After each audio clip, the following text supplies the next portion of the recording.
Hey there, Jamie with Brazelton Realty here. Now, in today's age, we're seeing this movement. It's people moving out of large cities, especially the downtown areas, and moving more into the suburbs, right? We're calling this a suburb migration that we're seeing. And there's a lot of factors going around when it comes to why people are doing that. But in the process of doing that, you may be asking, can I buy a house in another state and get more house for my money? If so, how can I do that? So that is what we're going to go over in this video, is we're going to look at some steps you may want to consider taking when it comes to moving to another state or buying a house in another state. So keep watching this video.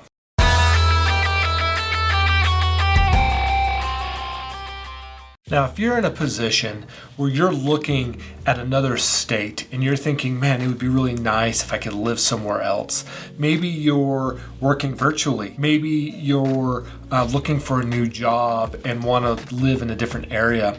If that's you, I'm going to give you 10 steps that you need to take into consideration or you need to follow that's going to help make buying a house in another state easier. Because we all know that buying a house in general can be very difficult and very stressful, but when you buy a house in another state, it's just that much more difficult. So we want to simplify things as much as possible and make it as enjoyable of a process as we can. Now, step number 1, you need to do research. And we live in an awesome age where you can research so much on the internet. So do your research, figure out what type of a climate that you want to live in. What kind of a population are you most comfortable in?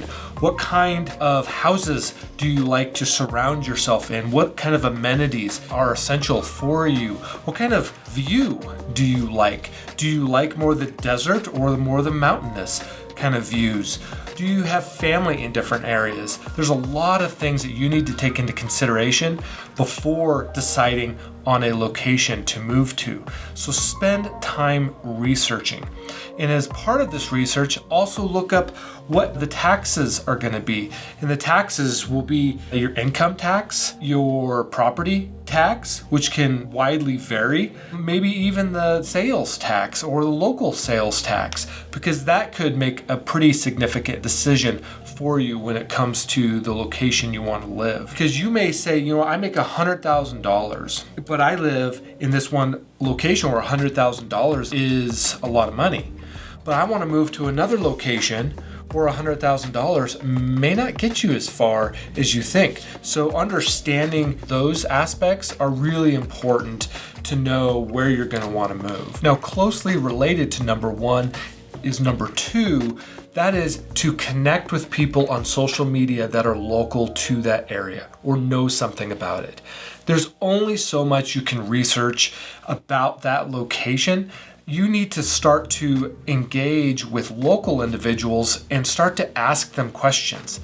It's so awesome that we're in a day and age where there's Facebook and the internet with its multiple ways of connecting with people. Try to get in front of some of those people that are local to that community or to that state or hopefully even to that city and ask them questions about the vibe, ask them questions about the feel, ask them questions about the crime rate. Ask them for suggestions of neighborhoods. Ask them if they enjoy living there. And if they do enjoy it, probe a little deeper. Ask what they enjoy about that place, because you never know. Everybody has different preferences. Some people may really like it because they like to be outdoors. They like to have a lot of recreation. And if that's not your thing, you may not enjoy it. So engage with locals, and that is going to give you so much information, and it's going to save you so much headache, hassle, and money down the road if you can do that right out of the gate. Now, number 3, let's say you've narrowed it down and you know where you want to live, you know what state you want to live in, and hopefully you even know what city you want to live in, or at least the general area. So in your process is going to be looking for a qualified realtor. Now, I can't tell you how many times I see this. People think, well, a realtor is a realtor, right? I mean, all they do is they just do the paperwork. When you're wanting to move, especially move out of state into a different state, you need to find a good real estate agent. You need to find somebody who not only is very familiar with that market, but familiar with some of the surrounding markets, somebody that has a good team of people that can help support you, that communicates with you really well, that even has a similar personality. You don't want somebody that is so different from you that they don't really understand why it is that you want certain things. You want to have a relationship with this person, and one of the biggest things you will ever do in your life is buy a house. And so that individual is going to be key to helping you do it in a way that is as pain-free as possible, but also provides as much enjoyment in the process as you can. So look for a good real estate agent. Now you may be asking, well, how do I do that? I can just Google a real estate agent. Well, that's one way. You can get a lot of information from real estate agents online. One thing you may want to consider is look for a realtor. A realtor is somebody who is a member of the National Association of Real Estate Agents. So that person is just a little bit above and beyond what just a real estate agent would be. So it's going to say that that person is a little bit more dedicated. But there's a lot of realtors that aren't very good either. So you don't let it stop there. If you have family and friends in that area, ask them. Ask them for some referrals. And if they say, hey, I worked with this one realtor, his name's Jim, he was okay. If that's the answer you get, then say, okay, I'll look for somebody else. You don't want to work with somebody that's just okay. You want to work with somebody that is awesome. You want to work with somebody that people just rave about. That's the kind of realtor you want to look for. And believe me, spending time at the beginning looking for that individual is going to save you so many headaches down the road, and you will get a better product at the end of the day. Now, let's say you're moving to a place where you don't have any acquaintances, family or friends there. Where do you look for real estate agents? Get on social media. And when you're looking for that particular place and you've already connected with people there, ask them. Ask them who they know, who they like, and who they trust, and try to find an awesome realtor that way. If you cannot, in either of those ways that people are saying is an awesome agent, then you need to look in your local area, contact the awesome agents that you know, and hopefully you know some, and ask them who they would recommend. Now, chances are they don't know anybody in this area. I mean, some agents just might happen to know somebody, but I'll tell you what, agents usually have, if they're any good, they usually have a database that they can reach out to, and they can reach out to, and then they can reach out to.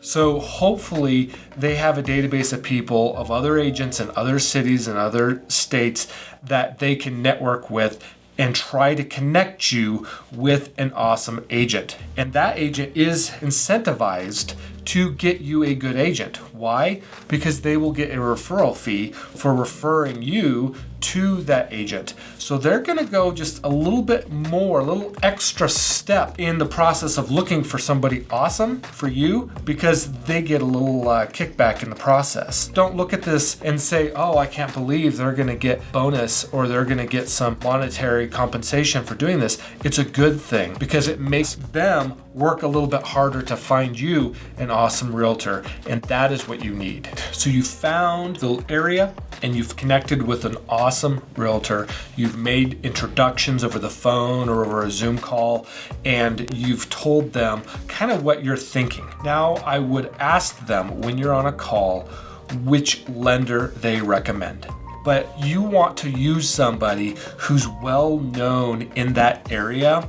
It's going to give you a competitive advantage when it comes to putting in offers, because you can use the big companies like Rocket Mortgage and the like, but it's going to be harder to get those offers accepted because they're not as well known within that current market. Now, this lender is going to help you narrow down your price point, your payments, and where you're going to be at financially. It's important to just disclose everything you can financially to this individual. I can't tell you how many people I talk to that want to hold some secrets back because they're ashamed. Let's say they had a bankruptcy, or let's say they had a car repossessed, or they were late on some payments, or whatever the case is. Let's say that they don't want to disclose that to the lender because they think it's going to make them look bad. The reality is the lender's going to find that out. You might as well let them know at the front end. It's going to save everybody some pain, but it's also going to help them make a determination as to how they're going to advise you. And when they're advising you, you want them to give you obviously the best advice possible and give you a roadmap to success. And giving them the most information is going to help them do that. So number 5, you've talked to your lender, you figured out what you can afford and what payment you're most comfortable with. Now it's time to keep your eye on home sales. Familiarize yourself with what the market is doing within that certain area. Now your real estate agent and your lender will be able to help you do this, and they'll be able to help you start to narrow yourself down within that city to what subdivision or what neighborhood is going to be best for you. And this is going to be a determination on what you want. Do you want a condo? Do you want a townhome? Do you want a detached house? What are you looking for? Are you looking for large lots? Are you looking for custom houses? Or are you okay with some of the more cookie cutter properties that are out there? Are you looking for a more mature neighborhood, or are you looking for a newer neighborhood? Are you looking for new construction? All of these things will be factors that they will help you navigate, but one of the biggest factors is going to be your price. If your price is going to be on the lower end, they're going to have to help you see what neighborhoods may be available, or if it's on the higher end, they'll help you navigate into those neighborhoods. You really need to look at those home prices to make that determination. And there's lots of websites that you can do this remotely with very little pain.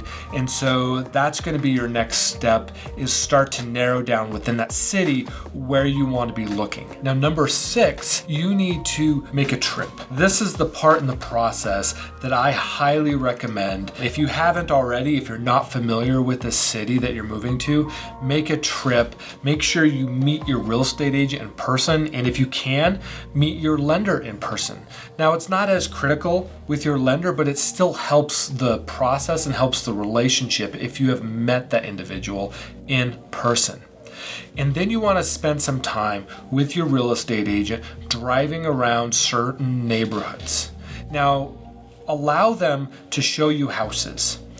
There may not be a lot of houses on the market that are the right house for you, but you can go in and explain to them what you like and what you don't like about certain properties. Help them get a vision for the type of house that is right for you. Now, when I have shown buyers properties, after 4 or 5 properties, I have a really good idea of what they're looking for. And make sure you help your agent understand that, so that when you go back, if you aren't able to find a property that you want to write an offer on while you're there, and there's a good chance you won't, but when you're off wherever you're at out of state, that agent can still be looking for you while you're there. And if you need to write an offer without seeing that house in person for the first time, you can do that. And that agent feels more comfortable with that process. Now, number 7 in the process to finding this right home for you and getting you moved from one state to another is assembling your team. Now, you've already started to do this with your realtor and your lender, but there's other people that you need to have in your back pocket and ready to go when the time comes to pull the trigger on buying a new house. One of those people is going to be an inspector. Now, your real estate agent, again, will be able to help you here, but you need to have an inspector that you trust, that's competent at their jobs, and somebody that's going to give you the information that you're concerned about. If you're not as concerned about some of the cosmetic things, then maybe a general inspector isn't the way to go. Maybe you're only concerned about the HVAC. Maybe you need to get somebody that specializes in the HVAC system. Maybe you're only concerned about the roof. Well, most general inspectors will look at the roof, so that's something that would be covered.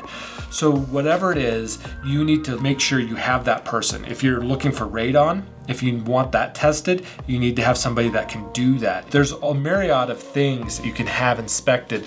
You just need to know that you're working with the right inspector. The other person you need to be looking at is an insurance agent.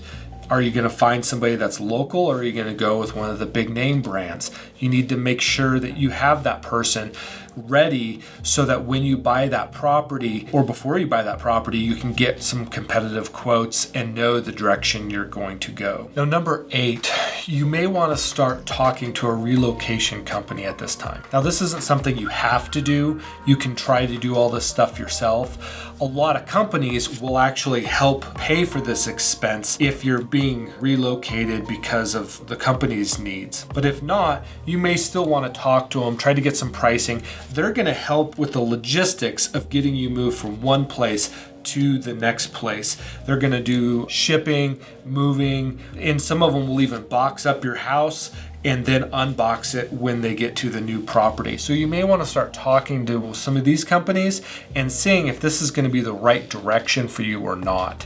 Some people love it. Some people would rather just do it themselves and save the expense. Now, number 9, you may want to familiarize yourself with some of the local laws when it comes to real estate. Every state is different.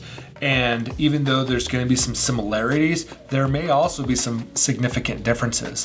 One of the differences in Colorado that not all states have is at closing, title is transferred from the seller to the buyer. And at that time, that buyer all of a sudden becomes the owner. There's no waiting period at all.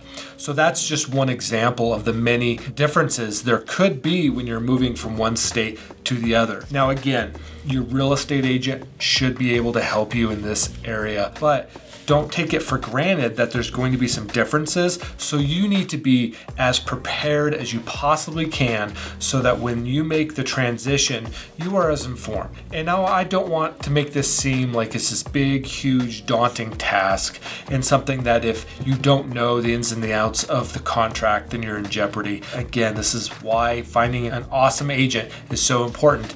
They will help you through this. They will explain the contracts. They will explain the law. They will help you understand it as best as you can. But the more you know, the more peace of mind you are going to receive. The less stressful this process is going to be. So try to take advantage of this as best as you can. Now, number 10 in this process is write an offer. Once you've found the right house, and your agent knows what you're looking for and shows you pictures, you do a virtual tour, you know exactly what you're looking for and looking at, write that offer and enjoy the house. Once you get that property under contract, your real estate agent is going to take it from there, and you can make another trip to see it in person if you haven't already. But it should be an enjoyable time. Enjoy this process. This should be an enjoyable, fun process for you.